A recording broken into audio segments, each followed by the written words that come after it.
The strange thing about dreams is that sometimes they don't fail. They just stop fitting the person you've become. And one day you realize something uncomfortable. You're still chasing a life that belonged to a version of you that no longer exists. He used to talk about it all the time. The dream, the plan, the future that felt so certain it almost sounded like destiny. People around him believed it too.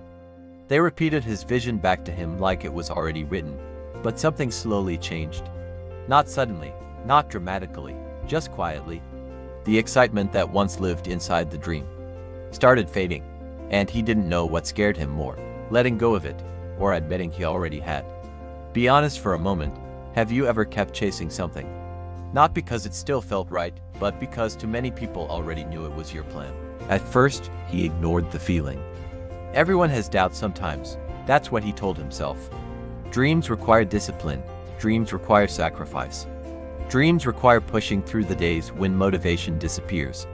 So he kept going, kept repeating the story, kept telling people the same vision he had described years earlier. But inside, the energy was different. The passion that once made him wake up early had slowly become pressure. The excitement had turned into obligation. And the strange part, no one else noticed. From the outside, everything looked consistent.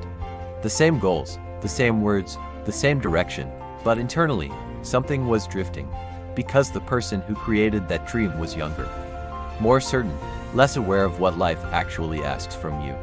Dreams are often built with the imagination of youth. But life introduces something youth rarely understands: complexity, responsibility, identity. And over time, he began to see things he hadn't seen before. The cost of that dream, the lifestyle attached to it, the version of himself he would have to remain in order to keep pursuing it. And slowly, a quiet question appeared. Not loud, not dramatic, just persistent. Is this still mine? Because sometimes the real conflict isn't failure, it's evolution.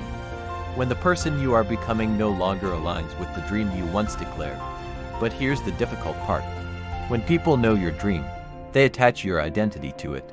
Friends ask about it. Family reminds you of it. People introduce you using it. That's the one working toward that big goal. And suddenly, letting go doesn't just feel like a decision. It feels like a public confession, like admitting you were wrong about your own future. So he kept going, not because he believed in the dream anymore, but because he didn't know how to explain the silence growing inside it. Days passed, then months, then years, and eventually the dream began to feel like clothing that no longer fit. Not torn, not broken, just tied in places it used to feel comfortable.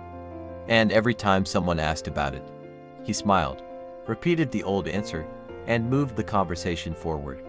Because changing direction is easy privately, but terrifying when your old story has already been announced to the world. Then one night something unexpected happened.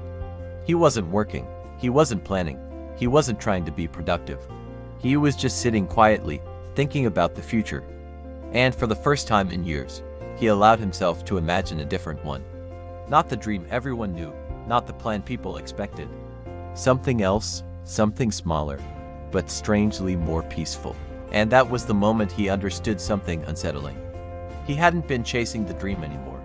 He had been protecting the identity attached to it. This is the part most people don't talk about. We think unfinished dreams are about fear of failure, but sometimes they remain unfinished for a different reason: growth. The person who started the dream was not the same person standing here now. And somewhere along the way, he outgrew the future he once promised himself, not because it was impossible, but because it no longer represented who he was becoming. And admitting that requires something difficult: the courage to release a version of yourself that other people still believe in. So the question wasn't whether the dream could still work. It probably could. The real question was quieter.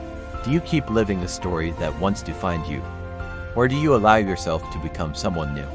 Some dreams are unfinished not because we failed to reach them, but because the person who needed them no longer lives inside us. And sometimes the bravest decision you can make is to stop chasing a dream that no longer recognizes who you've become.